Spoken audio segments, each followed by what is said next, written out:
દોસ્તો 1947માં ભારત દેશ અંગ્રેજોથી આઝાદ થયો. એની અંદર સરદાર પટેલ, મહાત્મા ગાંધી, જવાહરલાલ નહેરુ, ભગતસિંહ એવા ઘણા બધા ક્રાંતિકારી નેતાઓએ હિંસક અને અહિંસક રીતે ભારત દેશને આઝાદી અપાવી. અને ત્યાર પછી સૌથી પહેલાં આપણા ભારત દેશના વડાપ્રધાન બન્યા જવાહરલાલ નહેરુ. હવે વાત એમ હતી કે અંગ્રેજોએ જે ભારત દેશ ઉપર ઘણા લાંબા સમય સુધી રાજ કર્યું અને એના લીધે જે ભારત દેશ ઉપર ટેક્સ લગાવ્યો હતો અને ભારત દેશને આમ કહીએ કે લૂંટવાનો પ્રયત્ન કર્યો હતો, એના કારણે ભારત દેશ એકદમ પાયમાલ થઈ ગયો હતો. જવાહરલાલ નહેરુના હાથમાં જે ભારત દેશ આવ્યો હતો એ ભારત દેશ આર્થિક રીતે ખૂબ જ મોટા સંકટમાં હતો. હવે પ્રશ્ન એમ હતો કે ભારત દેશને ચલાવવું કઈ રીતે. આ ઉપરાંત ભારત અને પાકિસ્તાનના ભાગલા પડ્યા એટલે મિલકતની પણ વહેંચણી થઈ. બંને દેશો જે ડિવાઈડ કર્યું એમાં પૈસાની પણ વહેંચણી થઈ અને એના જ કારણે એક તો ઓલરેડી ભારત પાસે બહુ જ ઓછું ઊંડિયામણ હતું, એટલે પૈસા ખૂબ જ ઓછા હતા, રકમ ઓછી હતી અને એમાં પણ જે અંગ્રેજો હતા એ લૂંટીને જતા રહ્યા હતા. હવે જવાહરલાલ નહેરુની હાથમાં એવો દેશ આવ્યો હતો કે એ દેશને આગળ ચલાવવા બહુ જ મુશ્કેલ હતો. હવે સરકાર તો ભારતની બની ગઈ, અંગ્રેજો જતા રહ્યા, પણ હવે દેશને કેવી રીતે ચલાવવું? એટલે દોસ્તો સૌથી પહેલાં જવાહરલાલ નહેરુ અને બાકીના જે નેતાઓ હતા એમને મનમાં પ્રશ્ન એમ આવ્યો કે ભારત દેશનો વિકાસ કઈ રીતે કરીએ. તો સૌથી પહેલાં એમણે આયોજનનો માર્ગ અપનાવ્યો. સૌથી પહેલાં એમણે પંચવર્ષીય યોજનાઓ લાગુ કરી અને એનાથી આર્થિક વિકાસ ભારતે કરવાનું શરૂ કર્યું. એ વખતે જે સરકારે પગલાં લીધા હતા એમાંથી અમુકને સફળતા મળી અને અમુકને નિષ્ફળતા મળી, પણ ભારત દેશનો જેવો વિકાસ થવો જોઈતો હતો એવો બરાબર થયો નહીં. એટલે પછી 1991ની આસપાસ ભારત સરકારે વિચાર્યું કે હવે કંઈક નવા ખતરનાક અને ભારત દેશને એકદમ ઝડપથી વિકાસ કરાવે એવા પગલાં લેવાની જરૂર છે. દોસ્તો પછી આગળ ભારત સરકારે એવા કયા પગલાં લીધા એ બધું જ આ પ્રકરણમાં આપણે ભણવાનું છે. તો દોસ્તો ચાલો શરૂ કરીએ. પ્રકરણ 16 આર્થિક ઉદારીકરણ અને વૈશ્વિકીકરણ. દોસ્તો હું છું તરુણ કુમાર અને આપનું હાર્દિક સ્વાગત છે આપણે યુટ્યુબ ચેનલ સાયન્સ ટીવી ગુજરાતીમાં. હું મેથ્સ અને સાયન્સ સિવાય તમને સામાજિક વિજ્ઞાન એટલે કે સોશિયલ સાયન્સ પણ ખૂબ સારી રીતે અને એનિમેશન સાથે સમજાવું છું, એટલે તમને આ વિડીયોની અંદર બરાબર ખબર પડી જશે. અને આવા બીજા પ્રકરણનો હું વિડીયો બનાવી રહ્યો છું બરાબર, એટલે તમે આ ચેનલને સબસ્ક્રાઈબ કરો ન કરી હોય તો, અને આ વિડીયોને લાઇક કરી દો અને તમારા મિત્રોને પણ શેર કરી દો. જો તમારે આવા બીજા વિડીયો જોઈતા હોય તો તમારે ચેનલ સબસ્ક્રાઈબ કરવી પડશે અને આ વિડીયોને લાઇક કરવો પડશે. તો દોસ્તો આ જે પ્રકરણ છે આર્થિક ઉદારીકરણ અને વૈશ્વિકીકરણ, આમ તમે બુકની અંદર વાંચશો કે બીજા કોઈ મટીરિયલમાંથી વાંચશો તો તમને મજા નહીં આવે, એક તો કંટાળો આવશે. પણ હું તમને જે રીતે સમજાવીશ અને જે રીતે તમે ભારત દેશનું અર્થતંત્ર સમજશો એટલે તમને ખૂબ મજા પણ આવશે. અને બીજી વસ્તુ, ઇમ્પોર્ટન્ટ વસ્તુ, કે તમે આવતીકાલના ભારત દેશના નાગરિક બનશો એટલે આ બધી વસ્તુ તમને ખબર હોવી જોઈએ કે ભાઈ આ ઉદારીકરણ શું હતું, આર્થિક નીતિઓ શું હતી, કેવી રીતે અત્યારે સરકાર ચાલી રહી છે, જે પ્રધાનમંત્રી હોય છે એ શું કરે છે, ગૃહમંત્રી શું કરે છે, અને જે મેઇન આપણા પ્રકરણમાં ભણવાનું છે કે ભાઈ ફાઇનાન્સ મિનિસ્ટર એટલે કે નાણામંત્રી કઈ રીતે દેશનું સંચાલન કરે છે એ તમને થોડુંક આ પ્રકરણની અંદર ખ્યાલ આવશે અને મજા પણ આવશે. જો તમે વાંચશો તો તમને કંટાળો આવશે, પણ હું તમને જે રીતે સમજાવીશ એકદમ સચોટ એક્ઝેક્ટ ઉદાહરણો સાથે તો તમને મજા પણ આવશે અને એકદમ ઇઝીલી સમજ પડી જશે અને મુદ્દાઓને પછી તમે ઇઝીલી યાદ રાખી શકશો. ઓકે, તો ચાલો દોસ્તો શરૂ કરી છે પ્રકરણ 16 આર્થિક ઉદારીકરણ અને વૈશ્વિકીકરણ.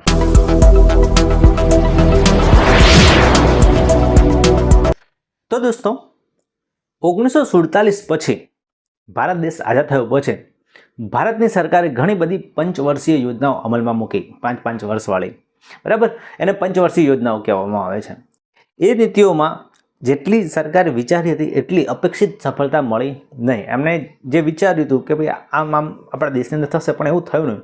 એમનો હેતુ સારો હતો કે ભારત દેશ વિકાસ કરે, ભારત આગળ આવે, બીજા દેશોની સાથે સંઘર્ષમાં ઉતરે, એટલે મતલબ દેશને આગળ વિકાસ લાવવાના સંઘર્ષમાં ઉતરે, લડાઈની વાત નથી બરાબર. અને પછી સરકારે ભૂલો સુધારી. ભૂલો દરેક વ્યક્તિથી થાય, સરકારોથી પણ થાય છે બરાબર.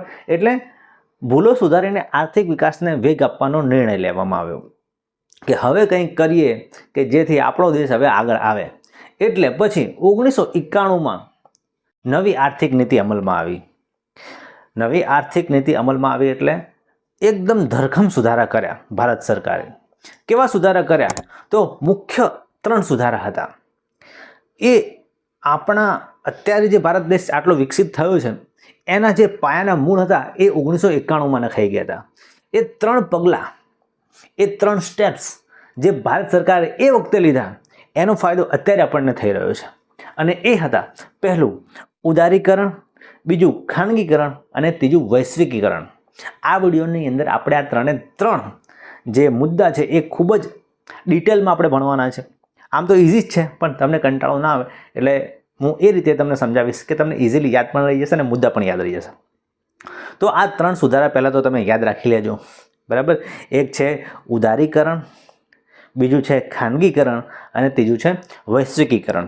ઇંગ્લિશમાં આને કહેવાય, યાદ રાખજો, ઉદારીકરણને કહેવાય લિબરલાઇઝેશન, પછી ખાનગીકરણ છે, ખાનગીકરણને કહેવાય પ્રાઇવેટાઇઝેશન અને ત્રીજું વૈશ્વિકીકરણ એને કહેવાય ગ્લોબલાઇઝેશન. આ કદાચ તમે નામ શબ્દો કોઈ જગ્યાએ સાંભળ્યા હોય, ન્યૂઝપેપર વાંચતા હોય, સમાચાર જોતા હોય તો કદાચ સાંભળ્યા હોય, બરાબર. તો ચલો હવે શરૂ કરીએ આર્થિક ઉદારીકરણ એટલે કે લિબરલાઇઝેશન. તો જુઓ, હવે આમાં કેવું હતું કે પહેલું તો આ જે છે આર્થિક ઉદારીકરણ એ કોને કહેવાય? શું છે આર્થિક ઉદારીકરણ? સમજો. જુઓ કે દેશના આર્થિક વિકાસને વેગ આપવા માટે સરકાર દ્વારા ખાનગી ઉદ્યોગો અને રોજગાર ધંધા પર મૂકવામાં આવેલા કાયદાકીય અંકુશો, નિયંત્રણો અને લાયસન્સ પ્રથા ક્રમશઃ રીતે ઘટાડી કે રદ કરીને મુક્ત સ્પર્ધાને પ્રોત્સાહન આપવાની નીતિ એટલે ઉદારીકરણ. પહેલાં કેવું હતું કે ભાઈ તમે કોઈ વ્યાપાર ધંધો કરો, રોજગાર ધંધો કરો, બરાબર, તો એના ઉપર સરકારી ઘણા બધા નિયંત્રણો હતા. તમે એકદમ ઇઝીલી કોઈ તમારું સ્ટાર્ટઅપ શરૂ ના કરી શકો. સાહેબ, ફેક્ટરી વધારવા મંજૂરી આપો. નિયમ મુજબ પરવાનગી નહીં મળે, નવું લાયસન્સ લાવો. આગામી. અત્યારે સ્ટાર્ટઅપ શરૂ કરવું એકદમ સહેલું છે, બરાબર. કોઈ નવી કંપની બનાવવી હોય, તમે પોતે કોઈ બિઝનેસ ધંધો કરવા માંગતા હોય તો અત્યારે ઇઝીલી સ્ટાર્ટઅપ શરૂ કરી શકાય છે, બરાબર. જો સ્ટાર્ટઅપ શરૂ કરવા હોય કે એના વિશે કોઈ આઈડિયા જોઈતો હોય તો કદાચ તમે એક શો આવે છે શાર્ક ટેન્ક, ઇન્ડિયાની અંદર પણ આવે છે શાર્ક ટેન્ક ઇન્ડિયા. એ તમે જોશો તો તમને મજા આવશે કે લોકો કઈ રીતે પોતાની પ્રોડક્ટ બનાવે છે, એનું માર્કેટમાં લાવે છે, એને ડિસ્ટ્રીબ્યુટ કરે છે, કઈ રીતે એ નફો કમાય છે, પોતાની કંપની ચલાવે છે, નવી કંપનીઓ. આમ તો કેવું છે ભાઈ કે ભાઈ નોકરી જ કરવી એ બહુ જરૂરી નથી. અત્યારે બિઝનેસ પણ કરી શકાય, પણ હા એની અંદર થોડીક આવડત જોઈએ, થોડીક મહેનત કરવી પડે, બરાબર, તો તમે એ વસ્તુ કરી શકો. તો કદાચ તમને આ ચેપ્ટરને વધારે ઇઝીલી સમજવું હોય તો પહેલાં તમે 1-2 શાર્ક ટેન્ક ઇન્ડિયાના એપિસોડ જોઈ લેજો, ખૂબ જ મજા આવે છે, બરાબર. તમે અત્યારે જે ઉંમરમાં છો ને, કદાચ તમને મોટિવેટ થઈ જાય કે ચલો ભાઈ આપણે પણ ભવિષ્યમાં બિઝનેસમેન બનવું છે અને બિઝનેસ શરૂ કરો ને તો તમે આવતીકાલના અદાણી કે અંબાણી બની શકો છો, બરાબર. અથવા તો પછી જેફ બેસોસ બની શકો છો, અથવા તો પછી તમે માર્ક ઝકરબર્ગ પણ બની શકો. એટલે ટૂંકમાં તમે બિલિયનેર, ટ્રિલિયનેર પણ બની શકો છો, બરાબર. હવે જો આ આર્થિક ઉદારીકરણ એટલે શું? તો કે એ વખતે ઘણી બધી તમારે કોઈ પણ સ્ટાર્ટઅપ શરૂ કરવું હોય, કોઈ પણ બિઝનેસ ધંધો, ફેક્ટરી સ્થાપવી હોય તો એના ઉપર ઘણા બધા સરકારી અંકુશો હતા, નિયંત્રણો હતા, તમે ઇઝીલી કરી ના શકો, બરાબર. એના પર નિયંત્રણ, એના માટે લાયસન્સ લેવાની પણ પ્રથા હતી, બરાબર. ઘણા બધા કાયદાકીય નિયમો એના પર લાગુ પડતા હતા. એટલે સરકારે શું કર્યું કે ચલો ભાઈ આ બધા નિયંત્રણો આપણે હટાવી દઈએ, લાયસન્સ પણ એકદમ ઇઝીલી મળી જાય, પછી એના પર કોઈ કાયદાકીય નિયંત્રણ હોય કે બધું હટાવી દીધું. જે આમ એને દબાવવાની કોશિશ થતી હતી, બરાબર. ઉદ્યોગ ધંધા નહોતા થતા એના લીધે, કારણ કે કોઈ ઇન્ટરેસ્ટ નહોતું લેતું કે ભાઈ કોણ સરકારી કચેરીઓના નામથી આમ ધક્કા ખાય ને આનું લાયસન્સ લેવાનું, આનું લાયસન્સ લેવાનું, ઘણા બધા એવા પ્રોબ્લેમો આવતા હતા, બરાબર. એટલે સરકારે ઉદાર થઈ ગયા ધંધાઓ પ્રત્યે કે ચલો ભાઈ તમારે ધંધા ખોલવા છે, અમે તમારા સપોર્ટમાં છીએ, ખોલો તમે તાર, બરાબર. એમ એકદમ સરકાર લિબરલ થઈ ગઈ. લિબરલ એટલે એકદમ ઉદાર થઈ ગઈ. બધા અંકુશો, લાયસન્સો, નિયંત્રણો બધું એની જે પદ્ધતિ હતી એકદમ ઘટાડી દીધી અથવા તો હટાવી દીધી, બરાબર. એને કહેવામાં આવે છે ઉદારીકરણ. હવે એ વખતે શું સુધારા કર્યા આ ઉદારીકરણની નીતિની અંદર? તો જુઓ તમે, પહેલો સુધારો હતો કે 18 ઉદ્યોગો સિવાયના અન્ય તમામ ઉદ્યોગો માટે પરવાના પદ્ધતિ કે લાયસન્સ નાબૂદ કરી. એ વખતે 18 જેટલા જે ધંધાઓ હતા જે અગત્યના હતા કે ભાઈ આની અંદર લાયસન્સ લેવું પડશે. એના સિવાય બાકી બધા ઉદ્યોગ ધંધાઓ પર એમ કહેવામાં આવ્યું કે તમારે લાયસન્સ લેવાની જરૂરત જ નથી, તમે ત્યાં ધંધો સ્ટાર્ટ કરી દો. બરાબર. એટલે 18 જેટલા ઉદ્યોગ ધંધાઓને બાકી રાખ્યા, બાકીના બધા ઉપર તમે કામ કરી શકો છો. ફેક્ટરી નાખવી હોય તો નાખી દેજો. બરાબર. હવે જેમ કે રેલવે છે, અણુ ક્ષેત્ર છે અને સંરક્ષણ સિવાયના તમામ ક્ષેત્રો ખાનગી ક્ષેત્ર માટે ખુલ્લા મૂકી દીધા. ખાનગી ક્ષેત્ર માટે તમારે જ્યાં ફેક્ટરી બનાવી હોય બનો, એનું જે લાયસન્સ છે તમને ઇઝીલી મળી જશે, એવા પગલાં લેવામાં આવ્યા. પણ હવે તમે વિચારો કે જે રેલવે છે, રેલવે અત્યારે પણ સરકારી છે, એમ સરકારી વસ્તુ છે. ભાઈ અણુ ક્ષેત્ર એટલે જે આપણે અણુ ઉર્જામાંથી એટમ બોમ્બ એટલે કે પરમાણુ ઉર્જા, તમે આપણે સાયન્સમાં ભણેલા છો કે ભાઈ જે યુરેનિયમ હોય, પ્લુટોનિયમ હોય, એમાંથી એનર્જી બનાવવામાં આવે. આમ તો કોલસાની ભઠ્ઠીઓમાંથી, બરાબર, કોલસાના ભઠ્ઠીઓમાંથી ઉર્જા મેળવવામાં આવતી હતી. પણ પછી તમે જાણો છો કે ભાઈ ભારત પરમાણુ સંપન્ન દેશ બન્યો, ભારત જોડે પરમાણુની શક્તિ આવી ગઈ એટલે અણુ ક્ષેત્ર એક બન્યું, એના વડે એનર્જી ઉત્પન્ન કરવામાં આવે, વીજળી ઉત્પન્ન કરવામાં આવે. હવે એ વસ્તુ છે ને એવી કે પ્રાઇવેટ કંપનીઓને ના લાય. બરાબર. એક તો રેલવે છે એ પ્રાઇવેટ કંપનીઓને ના આપ્યું, એટલે બીજું કોઈ વ્યક્તિ એમ કે ભાઈ ચાલો મારે રેલવે સ્ટેશન બનાવવું છે તો ના બનાવી શકે. એ રેલવે સ્ટેશન એ સરકારે પોતાની જોડે રાખ્યું. બરાબર. રેલવેની જે છે ક્ષેત્ર. પછી અણુ ક્ષેત્ર, સંરક્ષણ એટલે આપણા દેશની આર્મી, બરાબર, જે જમીન ઉપર હોય સૈનિકો, બરાબર, ઇન્ડિયન સોલ્જર્સ, પછી ઇન્ડિયન નેવી દરિયાની અંદર હોય અને ઇન્ડિયન એરફોર્સ જે હવાની અંદર આપણે વિમાન લઈને મારો કરે છે. સંરક્ષણ ક્ષેત્રે 3 જે આપણી આર્મીઓ છે, બરાબર, એ 3 સરકારે પોતાની હસ્તક રાખી. એ ક્ષેત્ર છે એ ખુલ્લું મૂક્યું નહીં, બાકીના બધા ક્ષેત્રો ખુલ્લા મૂકી દીધા. પછી જુઓ કે ઉદ્યોગ માટેની ફરજિયાત નોંધણી પ્રથા રદ કરવામાં આવી. પહેલાં ફરજિયાત નોંધણી હતી, ચલો તમારે કરવી જ પડશે, બરાબર.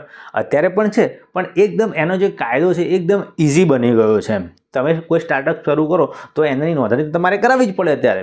પણ એ વખતે તો એટલું બધું આમ હાર્ડ હતું કે કોઈ પણ વ્યક્તિ આવું વિચારી પણ નહોતો શકતો કે ભાઈ ચાલો મારે કોઈ સ્ટાર્ટઅપ શરૂ કરવું છે, કોઈ ઉદ્યોગ ધંધો લગાવવો છે. એટલે પછી જે ફરજિયાત નોંધણીની પ્રથા હતી ને એ પણ એ બંધ કરી દેવામાં આવી. જો, અને એના પછી પ્રદૂષણ ન ફેલાવે અને પર્યાવરણ માટે જોખમી ન હોય તેવા ઉદ્યોગો માટે કેન્દ્ર સરકારની મંજૂરી લેવાની જોગવાઈ રદ કરાવી દીધી.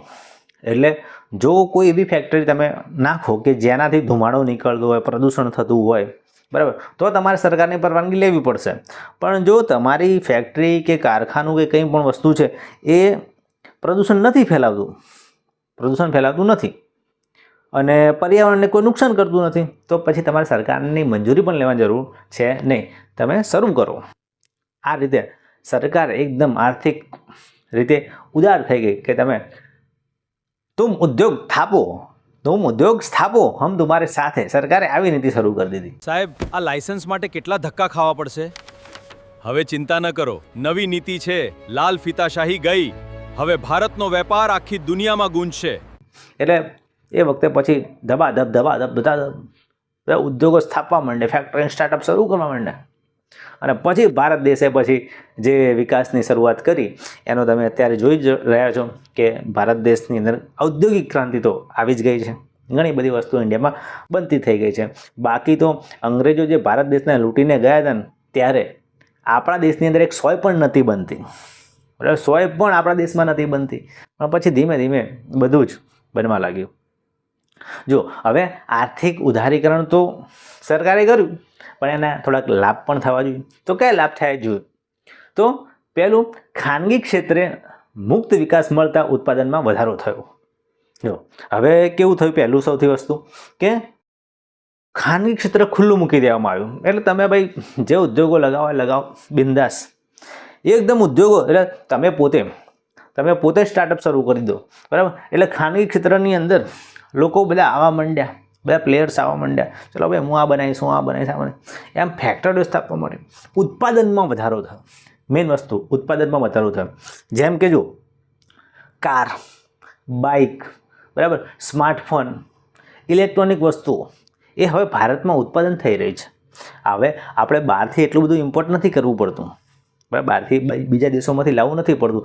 હવે આપણા દેશની અંદર કારો પણ બને છે, મોબાઈલ ફોન પણ બને છે. બરાબર, પહેલાં આવું નહોતું થતું. બરાબર, પહેલાં ગાડીઓ હતી, કદાચ તમે વિચારો કે હવે 1990ની અંદર ફોન ક્યાં હતા. બરાબર, તો એ વખતે શરૂઆત જ થયેલી હતી ટેલિફોનની, પણ એ પણ બહારના દેશોમાંથી આપણે ઇમ્પોર્ટ કરતા હતા. પણ જ્યારે આ બધું લિબરલાઇઝેશન થઈ ગયું એટલે ભારત દેશની અંદર બધી વસ્તુઓ બનવા લાગી. પછી બીજો ફાયદો એ થયો કે વિદેશી વેપારને બળ મળ્યું અને એમાં વૃદ્ધિ થઈ.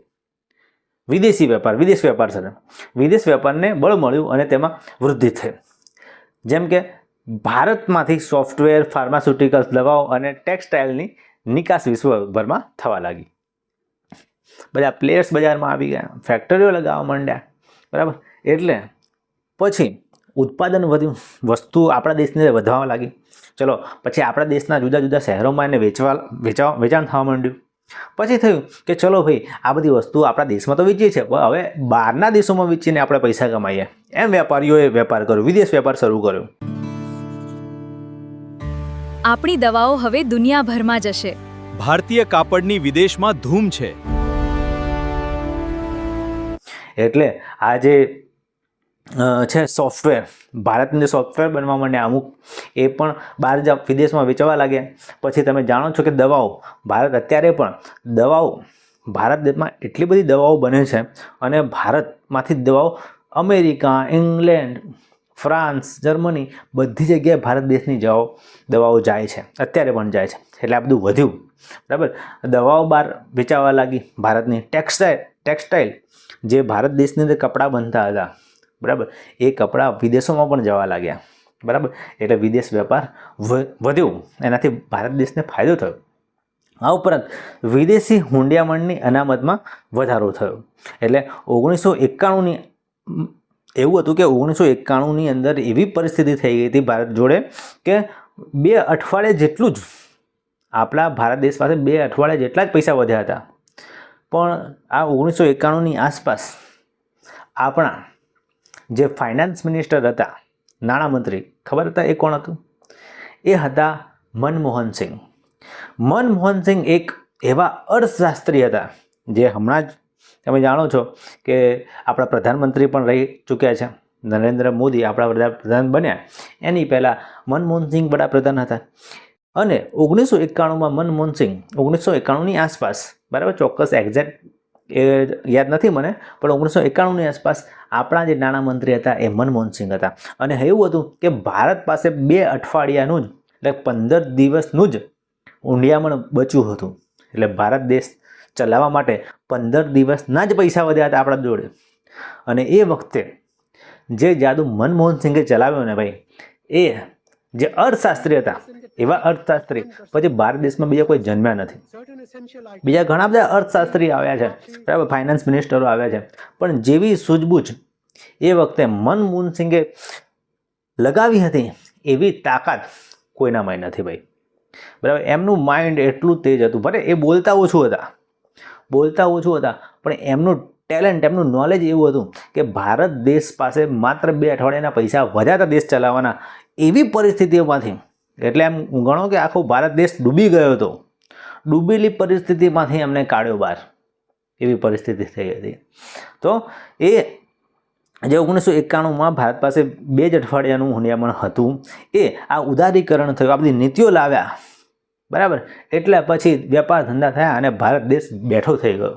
બરાબર, અને ભારત દેશે પછી આર્થિક રીતે બહુ જ વિકાસ કર્યો અને ભારત દેશ પછી આર્થિક રીતે સુરક્ષિત બની ગયો. પછી એવી પરિસ્થિતિ હવે પછી આવી નથી કે ભાઈ ભારત દેશ જોડે 2 જ અઠવાડિયાના પૈસા વધ્યા, એવી પરિસ્થિતિ ફરતી આવી નહીં. બરાબર, એટલે ટૂંકમાં કહેવાનો મતલબ કે જે લિબરલાઇઝેશન થયું, ઉદારીકરણ થયું, એનાથી ઘણા બધા લોકોએ એની અંદર ઝંપલાવી દીધું અને વિદેશી વેપાર કરવા લાગ્યા. એટલે વિદેશી હુંડિયામણ પણ, એટલે વિદેશના ડોલર્સ, ભારત દેશ પાસે ડોલર્સ આવવા માંડ્યા. અને તમને કદાચ નવાઈ લાગે તો હું તમને એક વાત કહી દઉં કે ભારત દેશ છે ને એ વધારે આર્થિક રીતે કેવી રીતે શક્તિશાળી બને, તો વિદેશના પૈસા આપણા દેશમાં આવવા જોઈએ. આ વસ્તુ થાય ને તો ભારત દેશ વધારે સ્ટ્રોંગ બને. હવે અત્યારે તમે જુઓ છો કે ભાઈ ડોલર વધારે સ્ટ્રોંગ થતો જાય છે. એનો મતલબ કે ભારતના પૈસા બહાર જાય છે. જો કે 1 રૂપિયો છે અત્યારે ડોલરની કિંમત થોડી 94 રૂપિયા 95 રૂપિયાની આસપાસ પહોંચી ગઈ છે. એ થોડુંક આપણા દેશ માટે નુકસાનકારક છે ભાઈ. ડોલર્સની કિંમત ઘટવી જોઈએ. જેટલા ડોલર્સ ભારતમાં આવે ને ભાઈ, આપણે કમાઈએ ડોલર્સ, ઇન્ડિયાની પબ્લિક કમાય તો એટલો રૂપિયો મજબૂત બને. બરાબર, એ વસ્તુ ધ્યાનમાં રાખજો. અને પછી ભારત દેશની અંદર જે આંતરમાળખાકીય સગવડો હતી એ પણ વધી.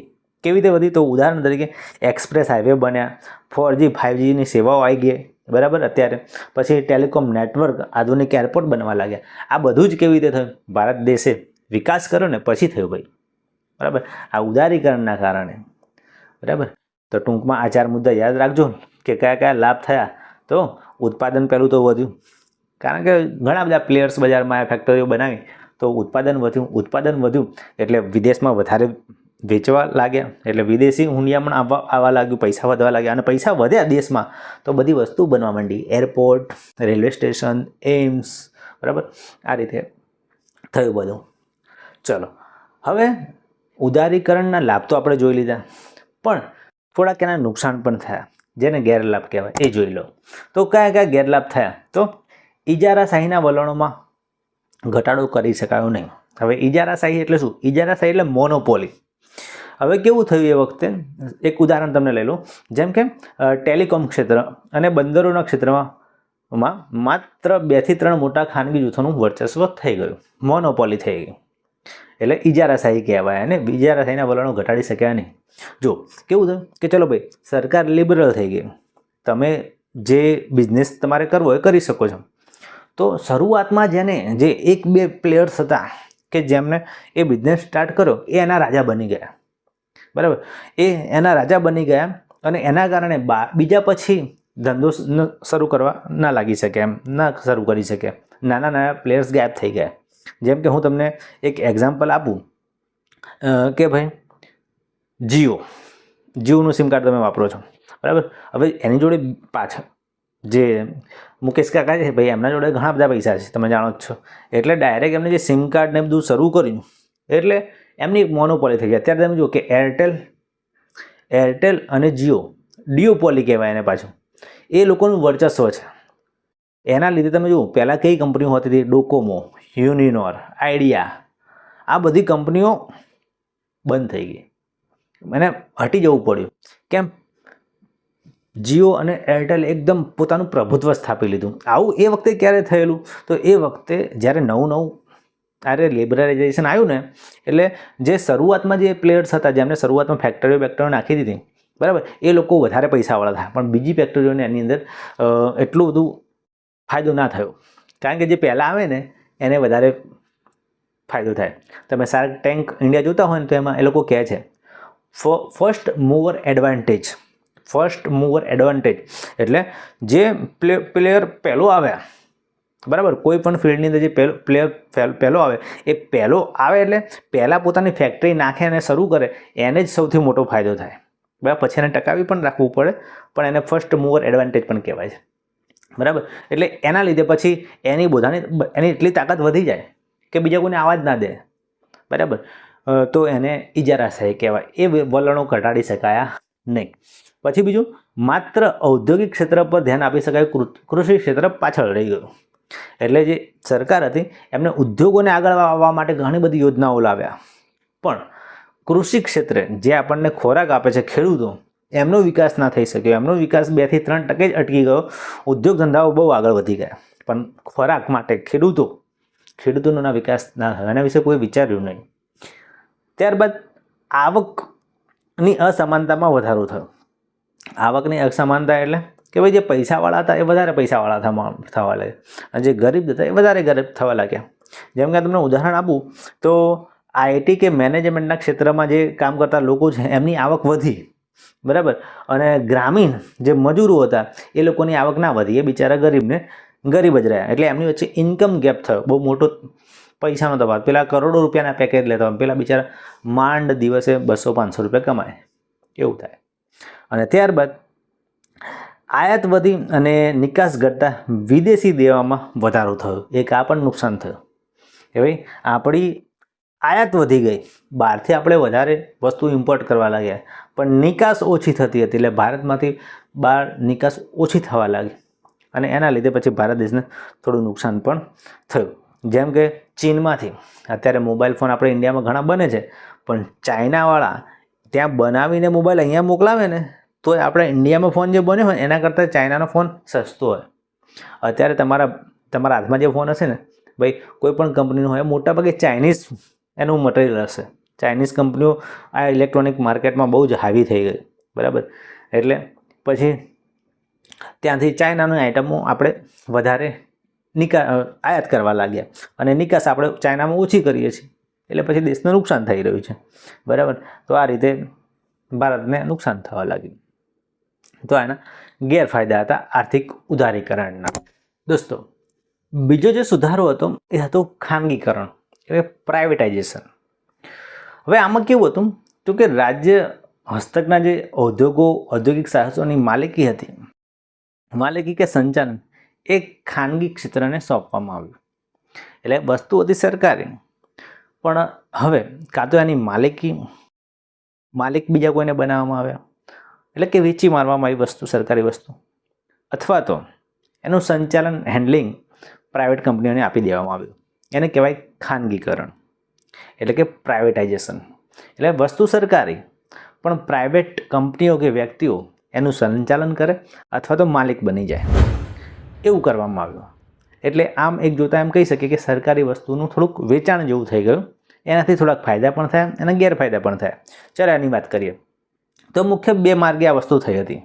જો પહેલો માર્ગ કે અનામત ક્ષેત્રો ખાનગી વિભાગ માટે ખુલ્લા મૂકવામાં આવ્યા.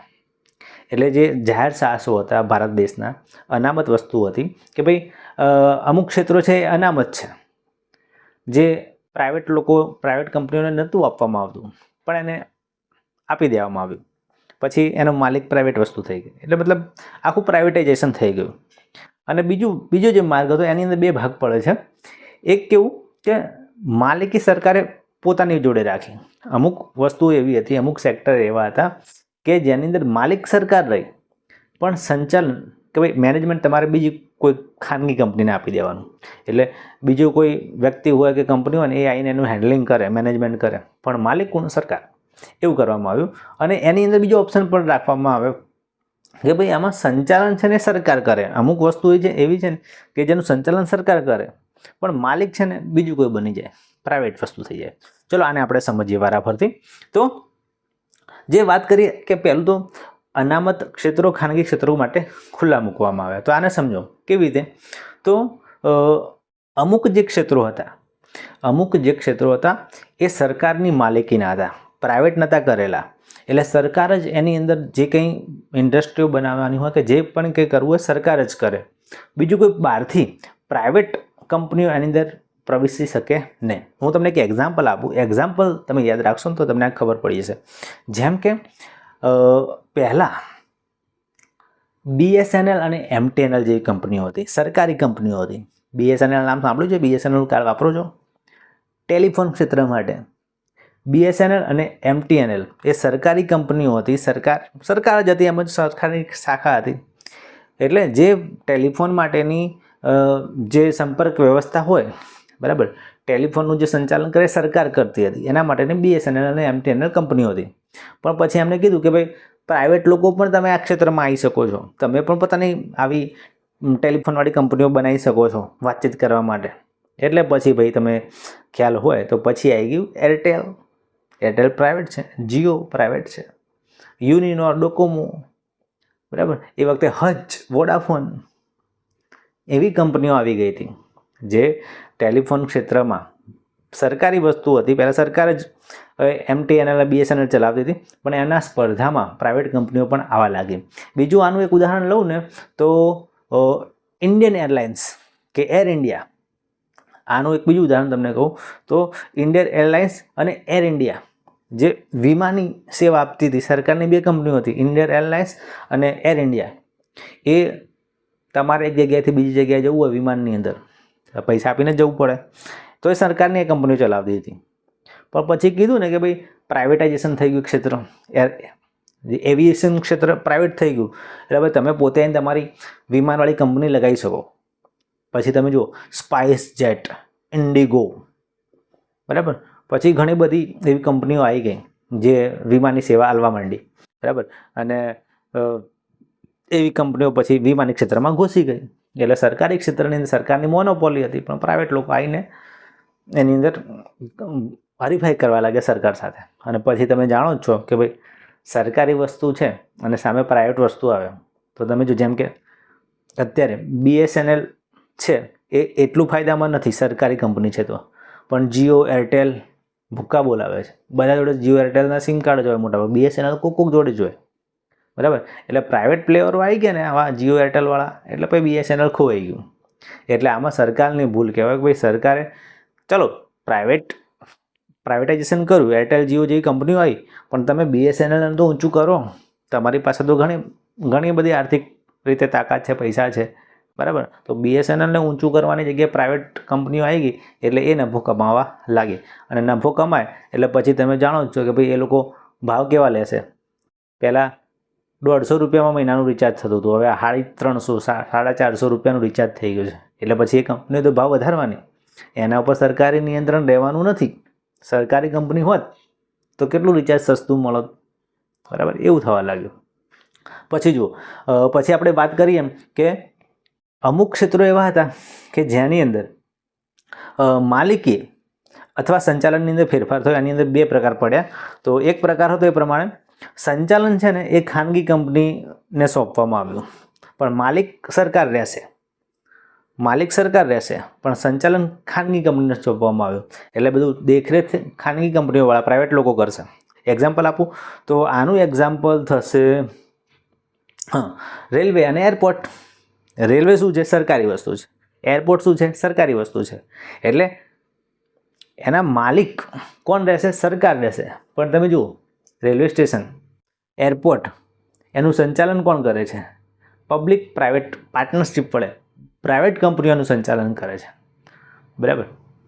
જે એનું રેલવે સ્ટેશનો હોય, એરપોર્ટ હોય, એનું સંચાલન પ્રાઇવેટ કંપનીઓને આપી દેવામાં આવ્યું. માલિક સરકાર જ રહેશે.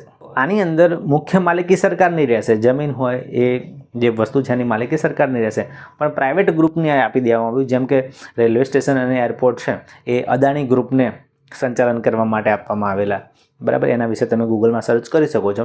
પછી વાત કરીએ એ પ્રમાણે કે માલિકી છે એ ખાનગી કંપનીને આપી દેવામાં આવે, સંચાલન સરકાર કરે, એવું પણ થયેલું છે. ઉદાહરણ લઉં તો જેમ કે એર ઇન્ડિયા પહેલાં આખી સરકારી કંપની હતી, પણ પછી એ આખી કંપની વેચી મારવામાં આવી સરકાર દ્વારા. સંચાલન પણ પ્રાઇવેટ ગ્રુપ કરશે, એનું માલિકી પણ પ્રાઇવેટ. કોણ? ટાટા. એર ઇન્ડિયા પહેલાં ગવર્મેન્ટ હતી, પછી ટાટા ગ્રુપવાળાએ એર ઇન્ડિયાને ખરીદી લીધી સરકાર જોડેથી, બરાબર. અને પછી સંચાલન અને માલિક ટાટા ગ્રુપ બની ગયું. આવું બીજું એક ઉદાહરણ તમને આપું તો ઇન્ડિયન પેટ્રોકેમિકલ્સ છે એ પહેલાં સરકારી હતી, પણ પછી એને પણ પ્રાઇવેટ કરી દેવામાં આવી. જેમ કે એને રિલાયન્સને આપી દેવામાં આવી, બરાબર. આવું થવા લાગ્યું. તો આનાથી ભારત દેશને ઘણા ફાયદા પણ થયા, ઘણા ગેરફાયદા પણ થયા. ચલો એની વાત કરીએ. તો જો પહેલાં લાભ અને ગેરલાભની વાત કરીએ તો લાભની અંદર ઉત્પાદનકીય એકમોની સંખ્યામાં વધારો થયો. આ ઉપરાંત મૂડીગત અને વપરાશી વસ્તુઓના ઉત્પાદનમાં વધારો થયો. આ ઉપરાંત જાહેર ક્ષેત્રના એકમોની કાર્યક્ષમતામાં પણ સુધારો થયો. આ સમજીએ હમણાં. અને ગેરલાભની વાત કરું તો આર્થિક સત્તાનું કેન્દ્રીકરણ થયું, એટલે ઇજારાશાહીને વેગ મળી ગયો. આ ઉપરાંત નાના ગૃહ ઉદ્યોગોનો વિકાસ એના કારણે ના થયો. માત્ર મોટા જે ઉદ્યોગો હતા એમને જ ફાયદો થયો એનો. અને ભાવ અંકુશમાં ન રહેતા ભાવ વધારાની સમસ્યા પણ થઈ, ભાવ પણ વધવા લાગ્યા, બરાબર. આના તમને એક્ઝામ્પલ આપું તો પેલા જે લાભ છે આ ખાનગીકરણના લાભ, એના તમને એક્ઝામ્પલ આપી દઉં થોડા. તો જો કે ઉત્પાદન કે એકમોમાં વધારો થયો એટલે ઉત્પાદન વધ્યું.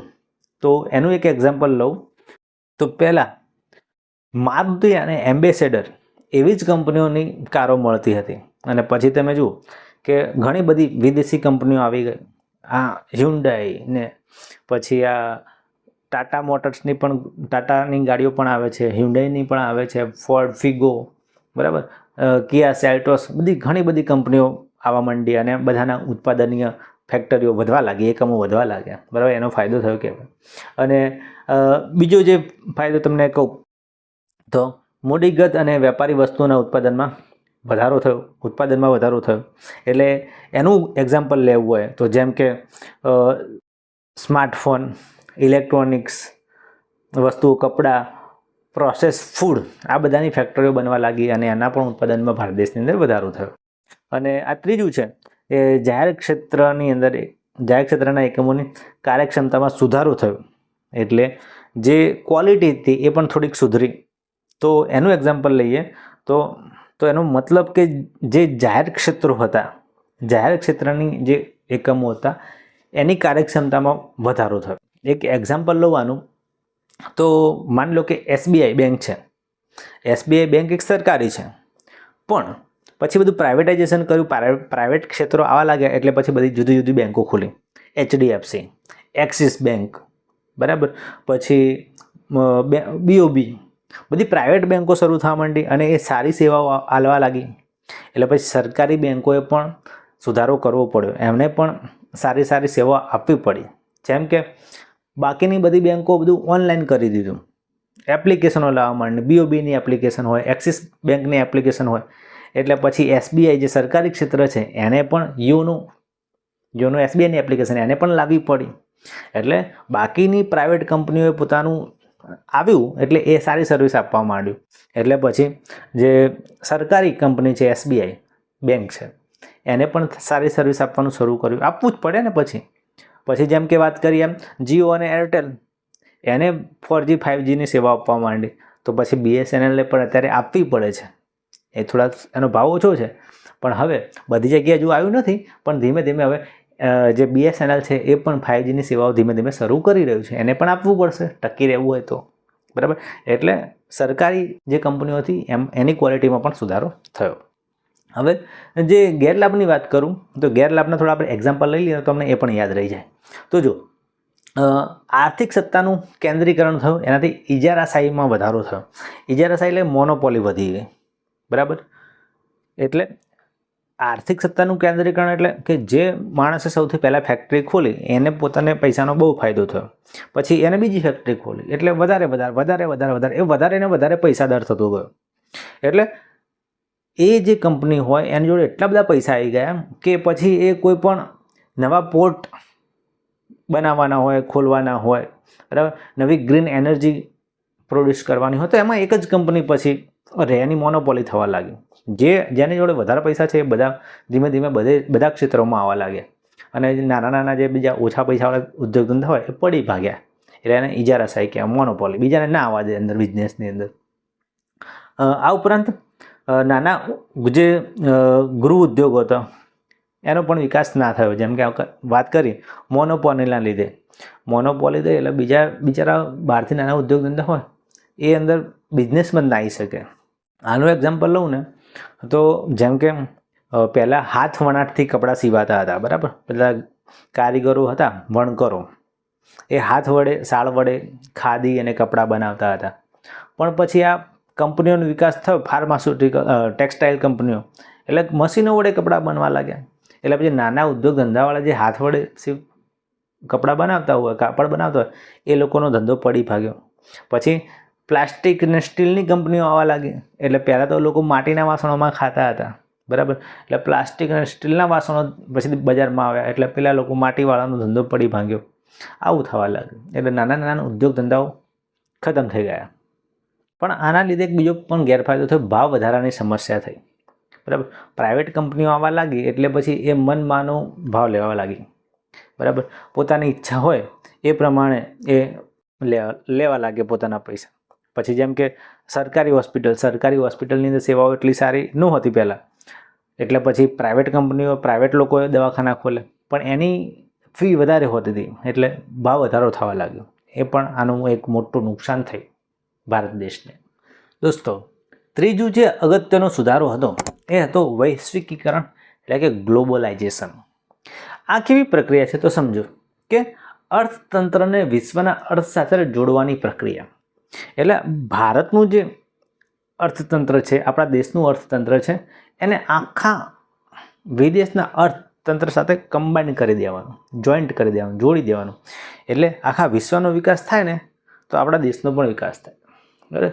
કેવી રીતે? તો એના જે મેઇન મુદ્દા છે ને એ આ હતા. જો પહેલું, વ્યાપાર ધંધા વચ્ચેના દેશો વચ્ચેના વેપારના અવરોધોને દૂર કરવા.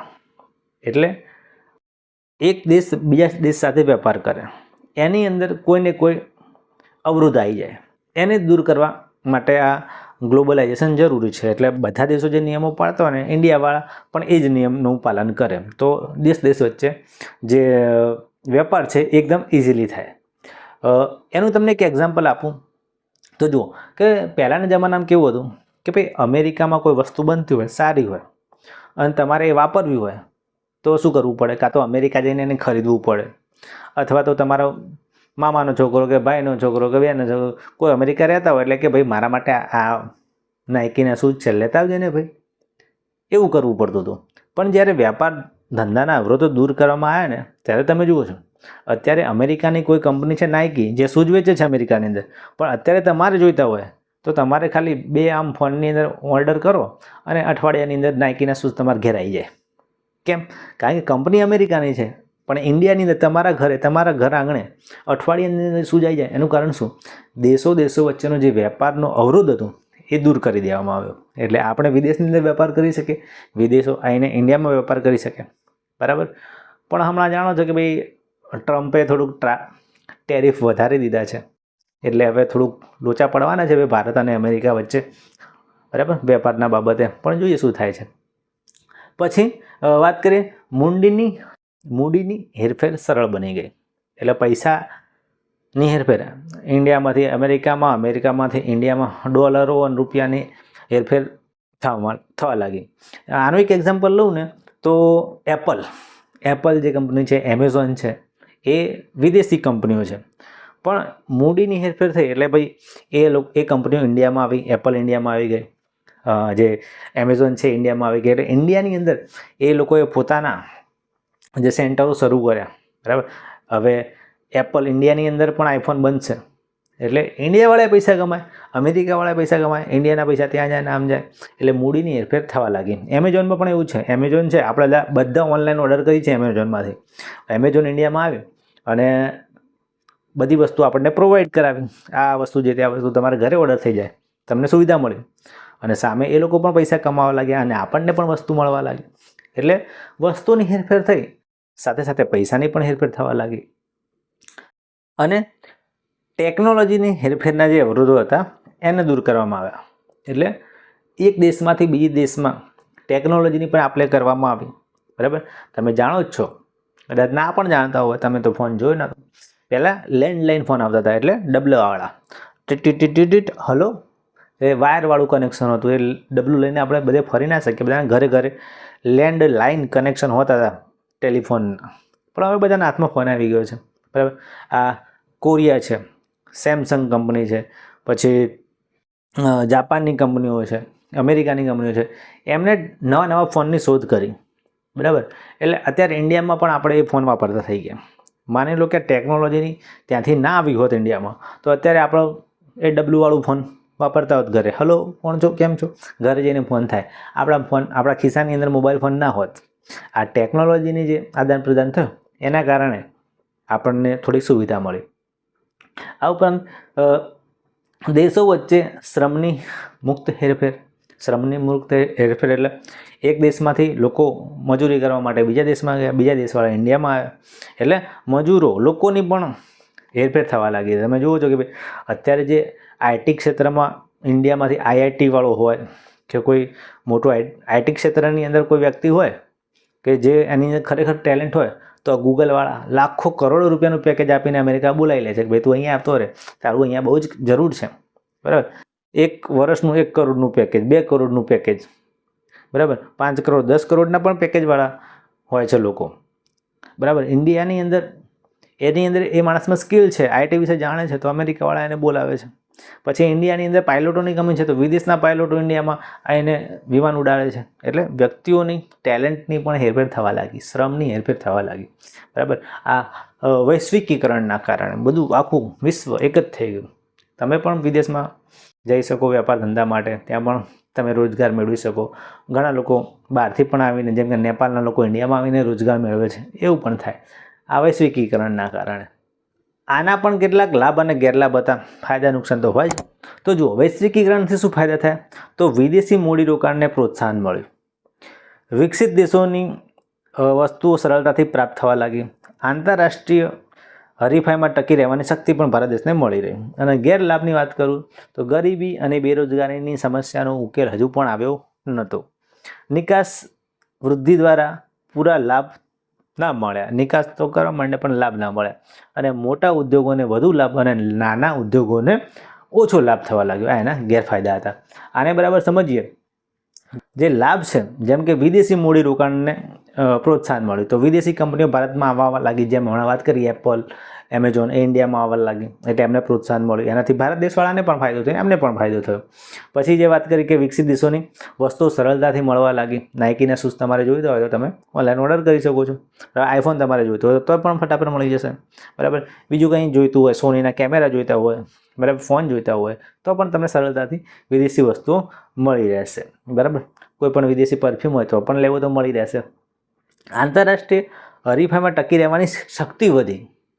એટલે ભારત દેશની અંદર ઘણી બધી વસ્તુઓનું જે ઉત્પાદન થવા લાગ્યું, ઉત્પાદન વધવા લાગ્યું, એટલે જે વિદેશી કંપનીઓ હતી એની સાથે સ્પર્ધા થઈ, એની સામે ટકી રહેવા લાગ્યા. એટલે તમે જુઓ છો, એટલે આનાથી શું થયું કે ભાઈ આપણી જે દેશી કંપનીઓ હતી એ પણ હરીફાઈમાં વિદેશ સાથે હરીફાઈ કરવા લાગી. જેમ કે ભારત દેશની ટાટા અને મહિન્દ્રા એ ઇન્ડિયાની કંપનીઓ છે, કાર બનાવતી, અને આ ફોર્ડ ને હ્યુન્ડઈ ને બધી વિદેશી કંપનીઓ છે એની સાથે આ ઇન્ડિયાની જે મહિન્દ્રા થાર ઇન્ડિયાની ગાડી છે.